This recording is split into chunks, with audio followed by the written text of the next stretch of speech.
নিউজিল্যান্ডকে প্রথম টেস্ট ম্যাচে 63 রানে হারিয়ে 2 ম্যাচের টেস্ট সিরিজে 1-0 ব্যবধানে এগিয়ে গেল শ্রীলঙ্কা। তাদের হয়ে 2 ইনিংসেই দুরন্ত বল করে প্রভাত জয়সূরিয়া এবং ব্যাটিংয়ে ফার্স্ট ইনিংসে দুর্দান্ত ব্যাটিং করে কামিন্ডু মেন্ডিস। তো তিনি জবে থেকে ডেবিউ করেছেন প্রতি ম্যাচেই, হোম গ্রাউন্ডে হোক বা ওভারসিজ কন্ডিশনে হোক, ইংল্যান্ডে পর্যন্ত আমরা দেখেছি তার ব্যাটিং পারফরমেন্স। এবং বোলিংয়ে প্রভাত জয়সূরিয়া দুরন্ত পারফরমেন্স করেছে। এবং সেকেন্ড ইনিংসে রান চেসের টাইমে লোন ওয়ারিয়ার ছিল কিন্তু নিউজিল্যান্ডের ক্ষেত্রে রচিন রবীন্দ্রা। তো তার উইকেটটি যখন আজকে ডে 5-এ ফার্স্ট সেশনে যখন প্রভাত জয়সূরিয়া তাকে আউট করে, তখনই কার্যত নিশ্চিত হয়ে যায় যে শ্রীলঙ্কায় ম্যাচটি জিতছে। তো আমরা যদি শুরু থেকেই দেখি, শ্রীলঙ্কা প্রথমে টস জিতে ব্যাটিং করার সিদ্ধান্ত নিয়েছিল। তার কারণ হচ্ছে আমরা জানি শ্রীলঙ্কার কি কন্ডিশন, সেখানে স্পিন সহায়ক পিচ হয় এবং সেখানেও ভারতের মতো সেখানেও এসজি টেস্ট বলে খেলা হয়। তো যেই কারণে কোনো দলই টস জিতে চায় না যে ফোর্থ ইনিংসে রান চেস করতেই পিছে, স্পিনারদের বল অনেক টান হয়।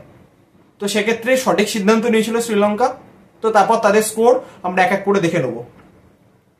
তো প্রথম ইনিংসে 305 রানে অল আউট হয়ে গেছিল শ্রীলঙ্কা। তো শ্রীলঙ্কার হয়ে আমরা যদি টপ স্কোরার দেখি, কামিন্ডু মেন্ডিস 114, কুশাল মেন্ডিস 50। এবং আমরা যদি বোলিংয়ে দেখি, রডকে 5টি উইকেট নিয়েছিলেন, 2টি উইকেট নিয়েছিলেন আজিজ প্যাটেল, গ্লেন ফিলিপস 2টি উইকেট নিয়েছিলেন আর টিম সাউদি 1টি উইকেট নিয়েছিলেন। তো 305 রানে অল আউট হয়ে গেছিল শ্রীলঙ্কা। তো পাল্টা যখন ব্যাটিং করতে নেমেছিল নিউজিল্যান্ড, তারা 340 রান করেছিল। তো তাদের টপ স্কোরার ছিল টম ল্যাথাম, তিনি 70 রান করেছিলেন, কেন উইলিয়ামসন 55, ডেরিয়াল মিচেল 57 এবং গ্লেন ফিলিপস তিনি 49 রানে নট আউট ছিলেন। এবং বোলিং এর ক্ষেত্রে প্রভাত জয়সূরিয়া তিনি 4টি উইকেট নিয়েছিলেন। তো প্রথম ইনিংসে কিন্তু লিড ছিল নিউজিল্যান্ডের কাছে 35 রানের। তো 35 রানের ট্রেল নিয়ে কিন্তু সেকেন্ড ইনিংসে ব্যাটিং করতে নেমেছিল শ্রীলঙ্কা। তো সেখানে তারা 309 রান করেছিল। সেখানে তাদের 83 রান করেছিলেন ওপেনার করুণারত্নে, দীনেশ চান্দিমাল করেছিলেন 61, ম্যাথিউস 50, ধনঞ্জয় ডিসেলভা 40 এবং বোলিং এর ক্ষেত্রে আজাজ প্যাটেল তিনি 6টি উইকেট নিয়েছিলেন। সেকেন্ড ইনিংসে যেহেতু 309 রান করেছিল শ্রীলঙ্কা, তো নিউজিল্যান্ডের টার্গেট হয় 275।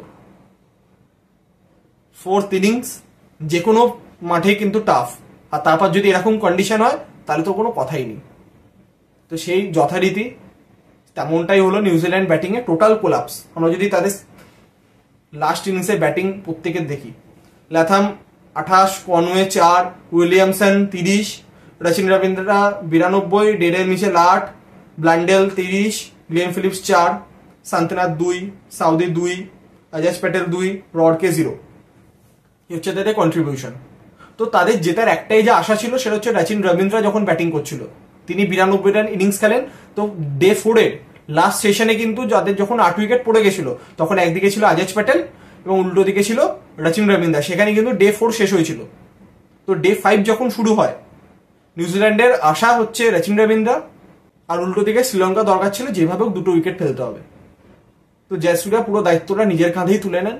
তিনি প্রথমেই আউট করে দেন রচিন রবীন্দ্রাকে 92 রানে, তারপর রডকে আউট করে ম্যাচে জিতে নেয়। এবং বোলিং এর ক্ষেত্রে প্রভাত জয়সূরিয়া 5টি উইকেট নেন, 3টি উইকেট নেন মেন্ডিস, 1টি উইকেট নেন ফার্নান্ডো, 1টি উইকেট নেন ধনঞ্জয় ডিসেলভা। তো যার ফলে 63 রানে এই টেস্ট ম্যাচটি জিতে যায় শ্রীলঙ্কা। এবং যথারীতি 2টো ইনিংসে দুরন্ত বোলিং করার জন্য ম্যান অফ দ্য ম্যাচ প্রভাত জয়সূরিয়া। তো নিজেদের হোম গ্রাউন্ডে নিউজিল্যান্ডকে তারা হারিয়েছে টোটাল অলরাউন্ড পারফরমেন্সের জন্য। কোথাও ব্যাটসম্যানরা যদি ফেল করে বোলাররা মেকআপ করেছে, কোথাও বোলাররা ফেল করলে ব্যাটসম্যানরা মেকআপ করেছে। আমরা যদি 2টো ইনিংসে ব্যাটিং দেখি শ্রীলঙ্কার ক্ষেত্রে, তাহলে কিন্তু ডিফারেন্ট ব্যাটসম্যানরা রান করেছে। প্রথম ইনিংসে যারা রান করেছে তারা হয়তো সেকেন্ড ইনিংসে রান পায়নি, কিন্তু সেকেন্ড ইনিংসে অন্যরা সেটাকে মেকআপ করে দিয়েছে। এবং বোলিং এর ক্ষেত্রে 2টো ইনিংসেই পুরো দায়িত্ব নিজের কাঁধে তুলে নিয়েছিল জয়সূরিয়া। তো তিনি দুরন্ত বোলিং করেছে, যার ফলে টোটাল টিম গেমের জন্য শ্রীলঙ্কা কিন্তু এই টেস্ট ম্যাচটি জিতে গেল। তো সানেজ জয়সূরিয়া ফুল টাইম কোচ হয়ে আসার পর শ্রীলঙ্কা দলের কিন্তু অনেক চেঞ্জ হয়েছে, তাদের মেন্টালিটি, মাইন্ডসেট সবই চেঞ্জ হয়েছে।